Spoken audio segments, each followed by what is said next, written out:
Hello students, स्वागत है आप सभी का math made easy for you YouTube channel पर। और आज हम पढ़ने वाले हैं 9th क्लास के मैथ्स का चैप्टर 1 की एक्सरसाइज 1.2। इससे पहले हम पढ़ चुके हैं 1.1 एक्सरसाइज और उसके बारे में जो चैप्टर का बेसिक है मैं वो भी बता चुका हूँ। और आज जो हमें पढ़ना है रिप्रेजेंटेशन ऑन नंबर लाइन कि संख्या रेखा पर किसी संख्या को कैसे दर्शाया जाता है। ठीक है, अब संख्या रेखा पर हम रैशनल और इरेशनल दोनों को रिप्रेजेंट कर सकते हैं। ठीक है, लेकिन जो रैशनल है, जो परिमेय संख्या है, वो हम छोटी क्लासेस में पढ़ चुके होते हैं कि हमें किसी भी फ्रैक्शन को, किसी भी रैशनल नंबर को कैसे रिप्रेजेंट करना है। तो अब हमें जो पढ़ना है वो ये पढ़ना है कि इरेशनल नंबर को, अपरिमेय संख्या को कैसे संख्या रेखा पर निरूपित किया जाता है या कैसे रिप्रेजेंट किया जाता है। तो आइए शुरू करते हैं। उसके लिए मैंने कुछ एग्जांपल्स लिए हैं, जैसे मैंने पहले लिख दिए हैं √2, √3, √5, √9.3। तो लगभग जो क्वेश्चन बनता है वो इन पे बनता है कि √3, √2, √5 को रिप्रेजेंट करके दिखाओ। एक क्वेश्चन और हमारे एनसीईआरटी में दे रखा है √9.3 को कैसे रिप्रेजेंट करना है, तो ये क्वेश्चन भी मैंने यहाँ से ले लिया है। ठीक है, तो सबसे पहले हम करते हैं √2 को, कि √2 को हमें नंबर लाइन पे कैसे रिप्रेजेंट करना है। ठीक है, जब किसी भी अपरिमेय संख्या हो, किसी भी इरेशनल नंबर को हम नंबर लाइन पे रिप्रेजेंट करते हैं तो उसके लिए हम ज्यादातर क्वेश्चन में हम पाइथागोरस का यूज करते हैं। ठीक है, हर एक क्वेश्चन में नहीं करते, जैसे √9.3 में मैं पाइथागोरस का यूज नहीं कर सकता, हमें इसमें करना पड़ेगा क्योंकि यहाँ पर इजी रहेगा पाइथागोरस से। तो देखिए पाइथागोरस थ्योरम क्या होती है हमारी, h² = p² + b²। ठीक है, हाइपोटेन्यूस का स्क्वायर इक्वल्स टू परपेंडिकुलर का स्क्वायर प्लस बेस का स्क्वायर। हिंदी में क्या होता है, कर्ण का वर्ग किसके बराबर होता है, ऊंचाई के वर्ग जमा आधार के वर्ग के। ठीक है, अब यहाँ पर मैंने p को 1 सेंटीमीटर मान लिया या फिर मैं 1 यूनिट भी ले सकता हूँ। ठीक है, मैंने b को भी क्या मान लिया, मैंने 1 यूनिट मान लिया। ठीक है, p और b को हमने 1 यूनिट ले लिया दोनों को। ठीक है, अब h² = क्या होगा, 1 का स्क्वायर प्लस 1 का स्क्वायर। ठीक है, तो h² = 1 का स्क्वायर 1 प्लस 1 का स्क्वायर 1, तो h = ये 1 और 1 क्या हो जाएंगे, 2 हो जाएंगे। और इधर का जो स्क्वायर रूट है, वो इधर का जो स्क्वायर है वो इधर कैसे जाएगा, स्क्वायर रूट जाएगा, तो हमारे पास आ जाएगा √2। तो एक तरीके से ये तो इसका क्या हो गया, सॉल्यूशन हो गया एक तरीके से कि √2 हमें कैसे बनाना है। उसके लिए p और b को क्या लेना पड़ेगा, यहाँ पर मैंने सेंटीमीटर भी लिया है, 1 यूनिट भी लिया है। ठीक है, यूनिट और सेंटीमीटर मैंने अलग अलग क्यों लिखे हैं, क्योंकि जब हम 1 सेंटीमीटर लेके चलते हैं तो बनाने में थोड़ी सी दिक्कत होती है, क्योंकि 1 सेंटीमीटर काफी छोटा होता है, इसलिए हम 1 यूनिट ले सकते हैं एक मेजरमेंट के तौर पर। ठीक है, तो उसके लिए मैंने नंबर लाइन बना ली। अब इसको नंबर लाइन पे रिप्रेजेंट करना है √2 को, तो उसके लिए मैंने एक नंबर लाइन बना ली, ये ऐसे, बीच में हमारा 0, फिर यहाँ -1 -2, राइट साइड पे क्या आते हैं 1 और 2, 0 बीच में आता है, उसके राइट साइड पॉजिटिव होते हैं, लेफ्ट साइड नेगेटिव होते हैं। तो हमने 0 से 1 बेस को मैंने क्या ले लिया, 1 यूनिट ले लिया। इस पॉइंट को मैं a मान लेता हूँ, इसको b मान लेता हूँ। ठीक है, अब b से जब 1 यूनिट तो हो गया बेस, एक तरीके से बेस का काम करेगा। इसके बाद हमें परपेंडिकुलर बनाना है, 1 यूनिट उसको लेना है। ठीक है, ऊंचाई बनानी है जो 1 यूनिट की होगी, 1 मात्रक की होगी। ठीक है, अब इसके लिए पहले यहाँ पर हमें इसका क्या बनाना पड़ेगा, परपेंडिकुलर बनाना पड़ेगा, जो कि 90 डिग्री का होता है। ठीक है, अब छोटी क्लासेस में हम ये पढ़ चुके हैं कि हमें 90 डिग्री का कोण प्रकार की मदद से कैसे बनाना है, कंपास का यूज करके हमें कैसे 90 डिग्री बनाना है। तो उसी को मैं एक बार यहाँ पे बता देता हूँ। तो b को सेंटर मानकर, तो यहाँ से हमें क्या करना है, एक सेमी सर्कल ड्रॉ करना है। ठीक है, ये सारा काम आपको प्रकार से करना है। सेमी सर्कल ड्रॉ करने के बाद जब यहाँ पर रखकर हम दोबारा आर्क लगाएंगे तो 60 की लगेगी, 60 से रख के जब लगाएंगे तो 120 की लगेगी, 60 से जब मैं ऊपर लगाऊंगा और 120 से ऊपर लगाऊंगा, दोनों जहां पर काटेंगी वो हमारा आ जाएगा 90 डिग्री। ये 90 डिग्री का एंगल होगा हमारा। ठीक है, अब उसके बाद हमें b से रख के जितना हमें ये 0 से 1 जो 1 यूनिट मैंने जितनी भी ली है, या 1 सेंटीमीटर ही ली है मैंने, या फिर अगर 1 सेंटीमीटर में छोटा है तो कई बार हम इसको 2 सेंटीमीटर की मान के 0 से 1 को 2 सेंटीमीटर, लेकिन उसको हम 1 यूनिट ही मानते हैं। ठीक है, तो b से जब मैंने आर्क लगाई 1 यूनिट की, नीचे भी 1 यूनिट है और हमारा ऊपर भी 1 यूनिट है। ठीक है, जब ये पॉइंट जहां पर आर्क इसको काटेगी लाइन को, वो पॉइंट आ जाएगा हमारे पास C। ठीक है, अब मुझे A से C को जोड़ देना है। ठीक है, अब हमें A से C को जोड़ देना है। अब A से C को जब मैं जोड़ूंगा तो AC की ही वैल्यू होगी हमारी √2। ठीक है, AC की जो हमारी लेंथ आ गई, या AC की जो हमारी लेंथ है वो क्या है, √2 है। लेकिन हमें तो नंबर लाइन पर रिप्रेजेंट करना था, ये तो हमारा नंबर लाइन पर या नंबर लाइन पर? तो जब यहाँ पर कोई वैल्यू आएगी तब होगा, ठीक है। तो उसके लिए क्या करना है, ए से सी को मेजर करके, ए पॉइंट से सी को मेजर करके उसके बाद हमें इसको नीचे लेके आना है नंबर लाइन पर। जब इसको हम मेजर करके नंबर लाइन पे लेके आएंगे तो ये वैल्यू लगभग 2, 1 और 2 के कहीं बीच में काटेगी, ठीक है। जहां पर भी ये 1 और 2 के बीच में काटेगी वही हमारी हो जाएगी √2, ठीक है। वही वैल्यू हो जाएगी हमारी √2, ठीक है। तो एक कंस्ट्रक्शन जो है ये थोड़ा सा हमारा क्या होगा, सारी चीजें एक जगह है तो फिर मैं इसको एक बार दोबारा बता देता हूँ किस हिसाब से हमें कंस्ट्रक्शन करना है। ये तो समझ गए होंगे आप, ठीक है, कि √2 लिखना, यहाँ तो h की वैल्यू निकालना तो आसान है, ठीक है। कंस्ट्रक्शन के लिए क्या करना है, सबसे पहले एक नंबर लाइन बनानी है, ठीक है। उस पे हम 0, 1, 2 right side positive, left side क्या होंगे, नेगेटिव होंगे। अगर इनको ना भी बनाए तो कोई दिक्कत नहीं है, ठीक है। उसके बाद हमें इसको 1 यूनिट, या मैंने 1 सेंटीमीटर लिया है तो 1 सेंटीमीटर ले सकते हैं, ठीक है। 1 सेंटीमीटर अगर मैं लेता हूँ तो वहाँ पे थोड़ा छोटा हो जाएगा 1 सेंटीमीटर। वहाँ पर अगर मैं फिर ये 90 डिग्री का एंगल बनाऊंगा तो उसमें दिक्कत होगी, इसलिए आप उसको 1 सेंटीमीटर से ज़्यादा ले लेना, 2 सेंटीमीटर ले लेना। 0 से 1 2 और 1 से 2 भी 2 सेंटीमीटर का गैप ले लेना बीच में, ठीक है। उसको हम फिर 1 यूनिट मान लेते हैं, ठीक है। अब ये हमारा 1 यूनिट बी से 90 डिग्री बनाना है।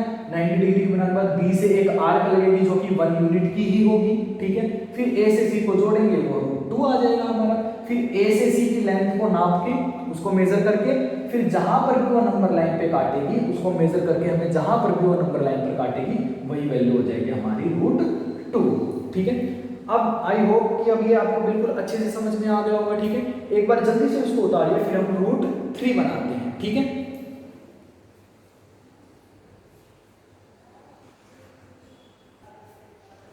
तो स्टूडेंट्स √2 हम बना चुके हैं, अब हम बनाएंगे √3, ठीक है।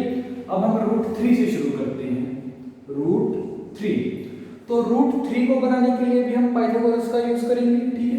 पाइथागोरस का यूज करेंगे तो उसमें हमें p की वैल्यू को हम 1 यूनिट मान लेते हैं, ठीक है। और b की वैल्यू को हम मानेंगे √2 यूनिट, ठीक है। इसको √2 क्यों मानेंगे, अभी उस चीज को आप समझिए कि h का square equals to p square plus b square, ये हमारी पाइथागोरस थ्योरम होती है, ठीक है। अब इसमें h square equals to p की वैल्यू क्या है हमारे पास 1 का स्क्वायर प्लस b की वैल्यू क्या है हमारे पास √2 का स्क्वायर। तो h स्क्वायर इक्वल्स टू 1 का स्क्वायर क्या होगा, 1 ही होगा। स्क्वायर का मतलब क्या होता है, उसको उसी से मल्टीप्लाई कर देना।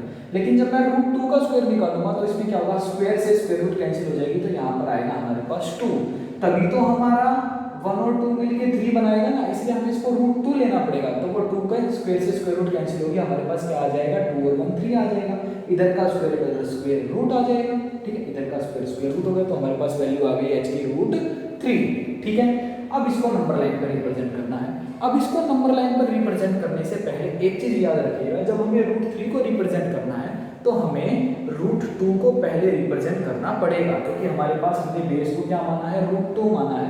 तो इसलिए जब भी हमें कभी √3 बनाना है तो उसके लिए हमें √2 को तो बनाना पड़ेगा ही पहले, ठीक है। तो इसलिए एक बार देखिए, फिर से आपको एक बार फिर से क्या हो जाएगा, √2 की रिकॉल हो जाएगी, याद आ जाएगी दोबारा। तो 0 1 2 1 2 और इधर है मेरे पास -1। हमने 0 से इसको दिया था, हमने a और b माना था, ठीक है। b से इस बार मैं 90 डिग्री नहीं बना रहा हूँ यहाँ पर, ठीक है। तो b से हमने क्या लिया था, 1 यूनिट लिया था, ठीक है। 1 यूनिट लेने पर हमने ये भी 1 यूनिट है हमारे पास, ठीक है। और ये भी हमारे पास 1 यूनिट है, ठीक है। अब जब a से c को मिलाया जाएगा तो ये वैल्यू आ जाएगी √3, ठीक है। ये वैल्यू आ जाएगी हमारे पास √3 की, ठीक है। अब जो ये पॉइंट हमारे पास ये C आया है, तो C से हमें यहाँ पर अब 1 सेंटीमीटर बनाना पड़ेगा। क्यों? क्योंकि यहाँ पर ये जो √2 आया है ये एक तरीके से बेस का काम करेगा, ठीक है। √2 किसका काम करेगा, बेस का काम करेगा। इसी पर अगर मैं 1 सेंटीमीटर यहाँ बना देता हूँ, जब हम उसको ऐड ऑन करेंगे तो वो वैल्यू आ जाएगी हमारी √3 की, ठीक है। अब यहाँ पर हमें क्या करना पड़ेगा, जैसे मैंने बताया है कि क्या करेंगे, यहाँ से सेमी सर्कल ड्रॉ करेंगे, ठीक है। क्योंकि यहाँ पर हमें 90 डिग्री बनाना पड़ेगा ना, यहाँ से जितना हमने सेमी सर्कल इस C को सेंटर लेके बनाया है उधर से यहाँ पर एक आर्क लगाएंगे 60 की, ये 120 की, यहाँ से ऐसे और ऐसे बनाएंगे तो ये हमारे पास आ जाएगा 90 डिग्री, ठीक है स्टूडेंट्स। एक बार इसको मिटा के ये आ जाएगा हमारे पास प्रॉपर 90 डिग्री। ठीक है, यहाँ पर थोड़ा सा कैलकुलेशन में गड़बड़ हो रही है बोर्ड पर। ठीक है, जो ये क्रॉस होगा ये लगभग हमारा बीच वाली वैल्यू ही आएगी। ठीक है, तो ये आ गया हमारे पास जो हमने सी पर 90 डिग्री बना दिया।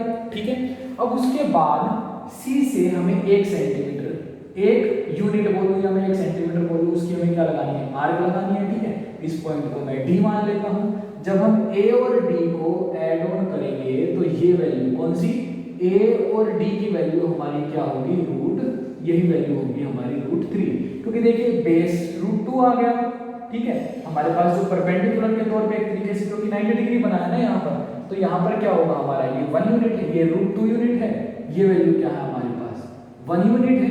ठीक है, तो ये हमारे पास क्या होगा, √3 ही होगा। ठीक है, अब ए से डी को मेजर कर लीजिए। ठीक है, ए से डी को जब मेजर करके, आप ए से डी को जब मेजर करके यहाँ से जब आप एक क्या करेंगे, एक आर्क लेके जाएंगे जो कि 1 और 2 के बीच में ही कहीं आएगी। ठीक है, 1 और 2 के बीच में ही कहीं आएगी। ठीक है, वो वैल्यू हमारी क्या हो जाएगी, जहां पर भी नंबर लाइन पर आएगी वही वैल्यू हमारी हो जाएगी √3। ठीक है, ये 1 और 2 के बीच में क्यों आएगी, क्योंकि √3 की वैल्यू क्या होती है, √3 को जब हम सोल्व करते हैं तो 1.732 समथिंग आता है। ठीक है, इसलिए ये 1 और 2 के बीच में ही रहेगी। ठीक है, आई होप आपको बिल्कुल अच्छे से समझ में आ गया होगा कि √3 की हमें कंस्ट्रक्शन किस हिसाब से करनी है। ठीक है, तो ये आ गया हमारे पास √3। उसके लिए पहले हमें √2 को बनाएंगे, जैसे हमने पीछे अभी पढ़ा है कि √2 की कंस्ट्रक्शन कैसे करनी है। √2 को बेस मान के फिर सी से हम क्या बनाएंगे, 1 यूनिट परपेंडिकुलर बनाएंगे। ठीक है, एक ऊंचाई बनाएंगे जो 1 यूनिट की होगी। फिर जब उन दोनों पॉइंट्स को ए और डी को हम जोड़ दिया तो उसके बाद हमें क्या मिली, √3 मिली। ठीक है, अब √3 को ए और डी को मेजर करके जहां पर भी नंबर लाइन को वो काटेगा वही होगी हमारी √3 की वैल्यू। ठीक है, एक बार आप जल्दी से इसको उतार लीजिए या स्क्रीनशॉट ले लीजिए, मैं हट जाता हूं, फिर जल्दी से इसको उतार। तो स्टूडेंट्स √3 भी आपको समझ में आ गया होगा। अब हम बनाते हैं √5 की। ठीक है, √5 की जो कंस्ट्रक्शन है वो काफी इजी है, इतनी मुश्किल नहीं है। ठीक है, √5 की जो है वो √3 से भी काफी इजी है। देखिए हमें पाइथागोरस थ्योरम का तो यूज करना ही है। ठीक है, तो h² = p² + d² है। ठीक है, अब इस बार हम क्या करते हैं, b को हम 2 यूनिट्स मान लेते हैं। ठीक है, या 2 सेंटीमीटर भी बोल सकता हूँ मैं। ठीक है, मैंने 2 यूनिट मान लिया। ठीक है, p को मैंने 1 यूनिट मान लिया। ठीक है, मैंने b को 2 यूनिट मान लिया और p को 1 यूनिट मान लिया। तो h² = p² + d² की जगह मैं क्या लिख सकता हूँ, ये हमारा क्या होगा, 1 का स्क्वायर + 2 का स्क्वायर। तो h², 1 का स्क्वायर 1, 2 का स्क्वायर क्या होता है, 4 होता है। ठीक है, तो h² = 4 और 1 5, और इधर का जो स्क्वायर है मैं डायरेक्ट कर देता हूँ, ये इधर का स्क्वायर इधर स्क्वायर रूट चला जाएगा। ठीक है, तो ये हो गया हमारा √5 का एक तरीके से प्रूव भी बोल सकता हूँ मैं, कि एक तरीके से मैंने इसे प्रूव करके दिखाया कि जो हम कंस्ट्रक्शन कर रहे हैं वो √5 की ही कंस्ट्रक्शन है। ठीक है, अच्छा अब छोटा सा काम मैं आपके लिए छोड़ता हूँ कि √5 का प्रूफ तो हमने देख लिया कैसे बनाना है। ठीक है, अब बेस को हमें 2 यूनिट लेना है, परपेंडिकुलर को हमें क्या लेना है, 1 यूनिट लेना है। जैसे देखिए नंबर लाइन पे अगर इसको रिप्रेजेंट करेंगे तो 0 1 2 3 और ये हमारे पास क्या होगा, -1 -2। बेस को हमें 2 यूनिट लेना है। ठीक है, तो आप बेस को 2 यूनिट लेना, परपेंडिकुलर 1 यूनिट लेना। ठीक है, 90 डिग्री बना के 1 यूनिट लेना। ठीक है, उसके बाद जब हम इन दोनों को ऐड कर देंगे या इन दोनों को जब हम जोड़ देंगे, ठीक है, ऐड तो नहीं बोलेंगे, जब इनको हम जोड़ देंगे यहाँ पर भी जो भी पॉइंट जैसे ए बी और सी लेते हैं ना, तो जब ए को सी को क्या किया जाएगा, दोनों को मिला दिया जाएगा, तो वो लाइन होगी √5 की। उसको मेजर करके जब नंबर लाइन पे आएंगे तो वो हो जाएगी हमारी √5।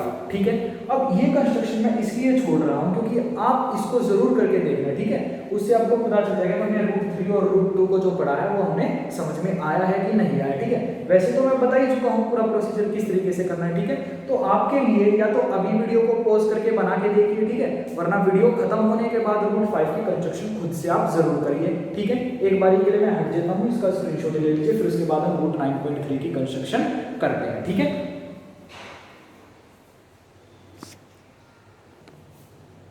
तो स्टूडेंट्स अब हम बनाएंगे √9.3। ठीक है, √9.3 की जो कंस्ट्रक्शन है वो इनसे थोड़ा सा अलग है। ठीक है, मुश्किल तो मैं नहीं कहूँगा क्योंकि ये थोड़ी सी अलग है, उसको हमें थोड़ा सा अलग तरीके से पढ़ना है। क्यों? क्योंकि ये नंबर है मेरे पास √2 √3 √5। ठीक है, लेकिन ये जो है ये √9.3 है। तो इसको हमें थोड़ा सा अलग तरीके से करना है, ठीक है, उसको आप समझिए कि किस तरीके से करना है, ठीक है। अब देखिए मुझे 9.3 को अंडर रूट को नंबर लाइन पे रिप्रेजेंट करना है, तो उसके लिए पहले एक नंबर लाइन बना लीजिए, ठीक है। नंबर लाइन जो है वो बड़ी बनेगी इस बार, क्योंकि मुझे 9.3 को रिप्रेजेंट करना है। तो यहाँ से हम शुरू करते हैं 0 1 2 3 4 5 6 7 8 9 10 11, थोड़ा सा मैं और बड़ी कर लेता हूँ इसको, 12 और ये 30 तक बना लीजिए, उतना बहुत है, ठीक है। अब हमें क्या बनाना है, 9.3 है मेरे पास, तो यहाँ से 9.3 को मेजर कर लीजिए, तो 9.3 लगभग हमारा यहाँ पर आ जाएगा, ठीक है। अब लगभग ही लेके चले, क्योंकि मैं एग्जैक्ट तो बना नहीं सकता यहाँ पर, ठीक है। एग्जैक्ट आपको अपने जब आप कॉपी में प्रैक्टिस करेंगे तब बना के देखना है, ठीक है। अभी समझिए कि इसको बनाना कैसे है, ठीक है। अब मैंने यहाँ पर इसको A मान लिया, इस पॉइंट को मैंने, इस पॉइंट को स्पेशली, इस पॉइंट को मैंने B मान लिया, ठीक है। ये पूरी की पूरी जो लेंथ है ये है 9.3 सेंटीमीटर की, ठीक है। अब ठीक B से 1 सेंटीमीटर और ज्यादा ले लीजिए, ठीक है। अगर ये 9.3 है तो मैं 1 सेंटीमीटर ज्यादा लूंगा, तो ये कितना चला जाएगा, C पॉइंट पर जाएगा। तो B से C की जो लेंथ होगी वो सिर्फ 1 यूनिट की होगी, या मैं यहाँ पर ये बोल सकता हूँ कि सिर्फ 1 सेंटीमीटर की होगी, ठीक है, 1 यूनिट या 1 सेंटीमीटर, ठीक है। अब इससे अगला काम आपको क्या करना है, अब आप करिए कि A और C, ठीक है, A और C का आपको परपेंडिकुलर बाइसेक्टर बनाना है, ठीक है। किसका, A से C का, A से B का नहीं बनाना, ठीक है, A से C का बनाना है। A से C का जब मैं परपेंडिकुलर बाइसेक्टर बनाऊंगा उसको हिंदी में क्या बोलते हैं, लंब समद्विभाजक, ठीक है। हमने ये पढ़ा हुआ है कि परपेंडिकुलर बाइसेक्टर कैसे बनाना है, ठीक है, कंस्ट्रक्शन में पहले भी पढ़ा हुआ है, ठीक है। नहीं आपने छोटी क्लासेस में पढ़ी होगी, ठीक है, नहीं पढ़ी है तो आज देखिए कि परपेंडिकुलर बाइसेक्टर कैसे बनाना है, ठीक है। अब A से और C का बनाना है, तो लगभग इसका आधे से ज्यादा ले लीजिए, प्रकार से कंपास से आधे से ज्यादा ले लीजिए, तो एक आर्क मेरी यहाँ आएगी जब मैं आधे से ज्यादा लूंगा, ठीक है। जब यहाँ से आधे से ज्यादा लगाएंगे तो एक आर्क दूसरी यहाँ आएगी, ठीक है। सेम इसी तरीके से आधे से ज्यादा नीचे भी लगेगी और इधर से इधर भी लगेगी, ठीक है। जब आप इन दोनों को जोड़ेंगे तो ये लगभग 5 और 6 के बीच में से ही जाएंगे, ठीक है, क्योंकि परपेंडिकुलर बाइसेक्टर का काम क्या होता है, 90 डिग्री बनाना और उसके बीच में से जाएगी, ठीक है। अब ये A से लेके जो C की लेंथ है वो 10.3 है, अगर उसका मैं आधा करूँ, मतलब उसको 2 से डिवाइड कर दूँ, तो लगभग मेरे पास 5.15 समथिंग वैल्यू मेरे पास आ जाएगी। तो ये 5 और 6 के बीच में होगा, ठीक है, थोड़ा सा बीच में भी नहीं बोल सकता मैं, थोड़ा सा पहले होगा, ठीक है। अभी यहाँ पर कंस्ट्रक्शन में समझिए आगे क्या करना है, ठीक है, इतना समझ में आ गया। अब उसके बाद यहाँ पर जिस भी पॉइंट पर ये परपेंडिकुलर बाइसेक्टर नंबर लाइन को काटेगा, ठीक है, इस नंबर लाइन को जहां पर भी बाइसेक्ट करेगा उस पॉइंट को मैंने O मान लिया, ठीक है। फिर O से या तो C का, O से या तो A का किसी का भी डिस्टेंस मेजर कर लीजिए, ठीक है। ये किसका काम करेगा, एक तरीके से जैसे मैंने O से C का मेजर कर लिया तो ये एक तरीके से रेडियस का काम करेगा, ठीक है, त्रिज्या का काम करेगा, जिस पर मुझे क्या बनाना है, सेमी सर्कल ड्रॉ करना है, ठीक है। A से जब आप सेमी सर्कल OC को रेडियस मान के सेमी सर्कल ड्रॉ करेंगे तो वो आकर O पर या A पर मिलेगा, ठीक है, A पर आकर मिलेगा, क्योंकि ये OC की वैल्यू और OA की वैल्यू सेम है ना, ठीक है। तो आप जब सेमी सर्कल बनाओगे तो C से बनाओगे तो वो A पर आएगा, A से बनाओगे तो वो C तक जाएगा, ठीक है। अब उसके बाद हमें अगला काम क्या करना है, अगला काम हमें ये करना है कि मुझे B से बिल्कुल एक सीधी लाइन, या मैं बोल सकता हूँ जो हमारी 90 डिग्री होगी, ठीक है, बिल्कुल एक सीधी लाइन जहां पर भी इसको इंटरसेक्ट करेगी वो पॉइंट आ जाएगा मेरे पास D, ठीक है, वो पॉइंट आ जाएगा हमारे पास D, ठीक है। अब B से D का डिस्टेंस मेजर करके जब आप इसको बनाएंगे तो ये वैल्यू लगभग आपकी कहां पर आएगी, 12 और 13 के बीच में आएगी। और यही अब ये पॉइंट जो आया है तो ये क्या मान लेता हूं मैं, इस पॉइंट को मैं मान लेता हूं कि ये हमारे पास E पॉइंट है, ठीक है।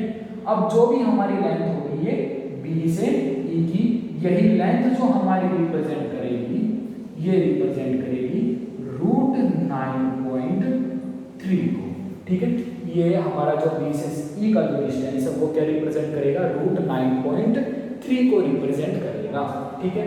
अब ये जो मैंने यहाँ से BD को जो मेजर किया उसी से बनाना है, B से D कंपास में लेके, ठीक है, B में प्रकार की नोक होगी, कंपास की नोक होगी, और यहाँ से जब मैं बनाऊंगा तो 12 और 13 के बीच में आएगा, और B से लेके E तक की जो हमारी लाइन होगी वो होगी √9.3, ठीक है।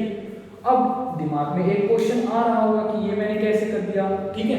अब मैं इसको जैसे किया है तो इस पर 9.3 कैसे है, ठीक है। अब इसका प्रूफ भी कराइए, जैसे हमने √2, √3, √5 का प्रूफ देखा है, ठीक उसी तरीके से √9.3 का भी प्रूफ है, ठीक है। उससे पहले मैं एक बार फिर से बता देता हूँ आपको किस हिसाब से करना है, क्योंकि थोड़ा सा अलग है। सबसे पहले नंबर लाइन बनाएंगे, उसमें हमें 0 से लेकर 13 तक को बना लेना है, ठीक है। फिर 0 से लेकर 9.3 को मेजर करके, ठीक है, ए बी मान लिया, बी से 1 यूनिट और ज़्यादा लेना, 1 सेंटीमीटर और ज़्यादा लेना है, ठीक है। वो हो जाएगी हमारी 10.3। जब इसका परपेंडिकुलर बाइसेक्टर बनाएंगे तो 5 और 6 के मिडिल में आएगा कहीं पर, ठीक है। फिर वहाँ से O पॉइंट मान लेंगे जहाँ पर भी वो काटेगा। O से जब मैं C को रेडियस मान के सेमी सर्कल बनाना है, ठीक है, या O से A को रेडियस मान के सेमी सर्कल बनाना, दोनों सेम ही बनेंगे, ठीक है। फिर B से हमें 90 डिग्री बनाना है, या एक बिल्कुल स्ट्रेट लाइन जहाँ पर भी सेमी सर्कल को काटेगी वो D पॉइंट। BD जो हमारा होगा वो क्या होगा, √9.3 होगी। जब इसको हम बनाएंगे तो ये 12 और 13 के बीच में कहीं पर आएगी। और लेंथ जो है B से लेकर E तक की जो लेंथ है वो रिप्रेजेंट करेगी √9.3 को, ठीक है। वो हमारी रिप्रेजेंट करेगी √9.3 को, ठीक है। अब बारी आती है इसकी कंस्ट्रक्शन की, क्या जो हमने ये बनाया है ये सही बनाया है, इसको प्रूव करके दिखाइए, ठीक है। अब देखिए O से इसके लिए O से D को मिला लीजिए, ठीक है।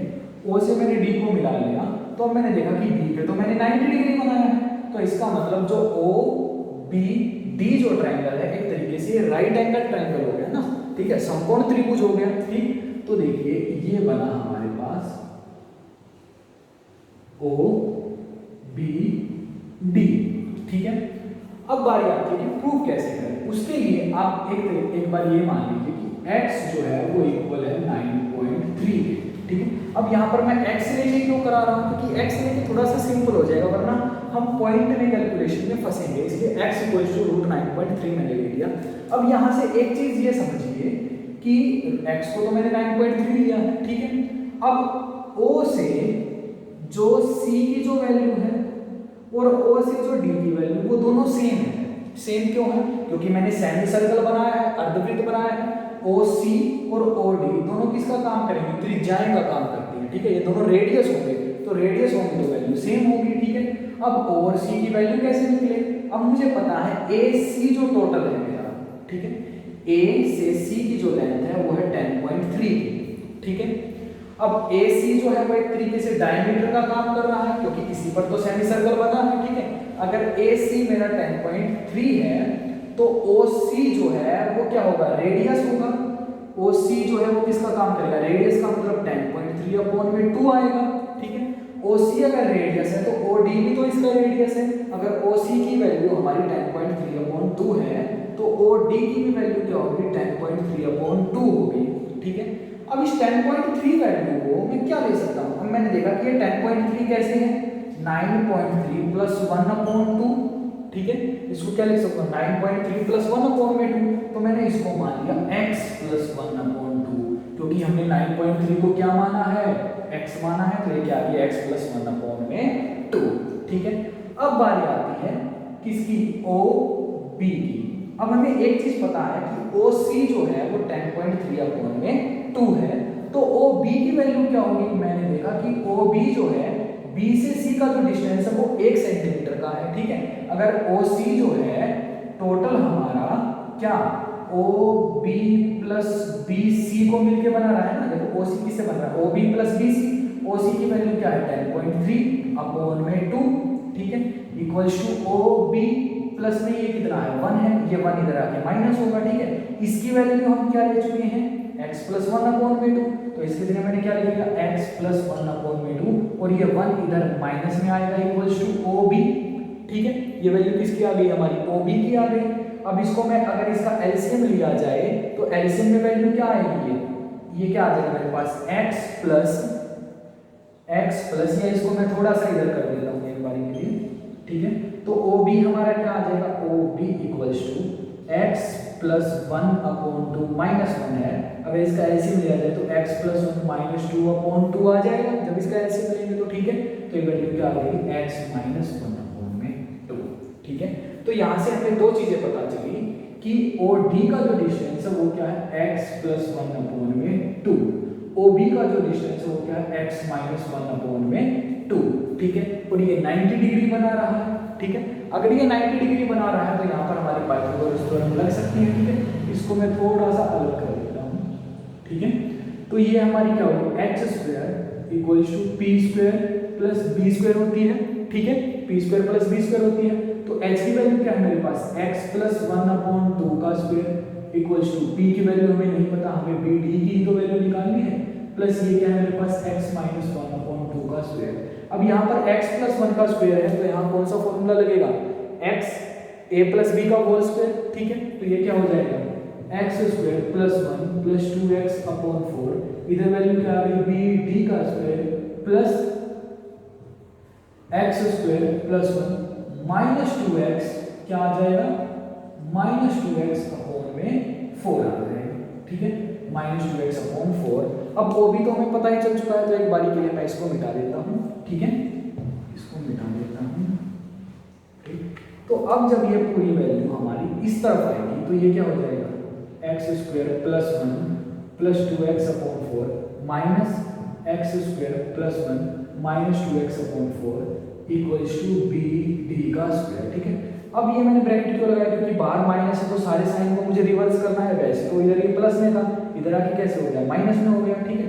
अब जब इसका एलसीएम लिया जाएगा तो 4 ये क्या होगा, x square plus 1 minus 2x minus X square minus 1 plus 2x, क्योंकि एक्स स्क्वायर प्लस का है तो बाहर आके माइनस 1 प्लस का है, बाहर आके माइनस माइनस माइनस, ये क्या हो गया plus, equals to B D का स्क्वायर, ठीक है। अब एक्स स्क्वायर से एक्स स्क्वायर कट गया क्योंकि प्लस माइनस के हैं, 1 से 1 कट गया, माइनस 2x, सॉरी इधर प्लस है ना हमारा, प्लस 2x आएगा, प्लस 2x कितना हो गया 4x/4 equals to B D का स्क्वायर। 4 से 4 कट गया तो हमारी वैल्यू क्या आई, हमारा बी डी का स्क्वायर किसके बराबर होगा, बी डी का स्क्वायर बराबर आया x के। जब इधर स्क्वायर x के ऊपर कैसे जाएगा, स्क्वायर रूट में जाएगा, तो ये वैल्यू हमारी क्या आ जाएगी, B D equals to √x। और x की वैल्यू हमारी क्या थी बताइए, x की वैल्यू हमारी क्या थी, इधर का बी डी का जो स्क्वायर है वो x के ऊपर स्क्वायर रूट में जाएगा, ठीक है। तो √x आ जाएगा, अंडर x मैंने क्या माना था 9.3, तो बी डी की वैल्यू क्या आ गई √9.3। अगर बी डी √9.3 है तो जब मैं इसको ऐसे बनाऊंगा तो जो भी वैल्यू नंबर लाइन पर आएगी वो किसको रिप्रेजेंट करेगी, 9.3। ये जो लेंथ है वो किसको रिप्रेजेंट करेगी, 9.3 को रिप्रेजेंट करेगी, ठीक है। अब इसका जो प्रूव है वो थोड़ा सा मुश्किल है क्योंकि यहाँ पर हमें कैलकुलेशन थोड़ी ज़्यादा करनी पड़ी, ठीक है। लेकिन फिर भी आई होप मैंने पूरा अच्छे से समझाया, आपको समझ में आ गया होगा, ठीक है। अब आज के लिए बस इतना ही, अगली जो एक्सरसाइज है वो हम अगली क्लास में करेंगे, ठीक है। जब तक के लिए आप ये कंस्ट्रक्शन एक बार दोबारा खुद से करके देखिएगा, प्रूव एक बार दोबारा खुद से करके देखिएगा, ठीक है। मिलते हैं नेक्स्ट क्लास में।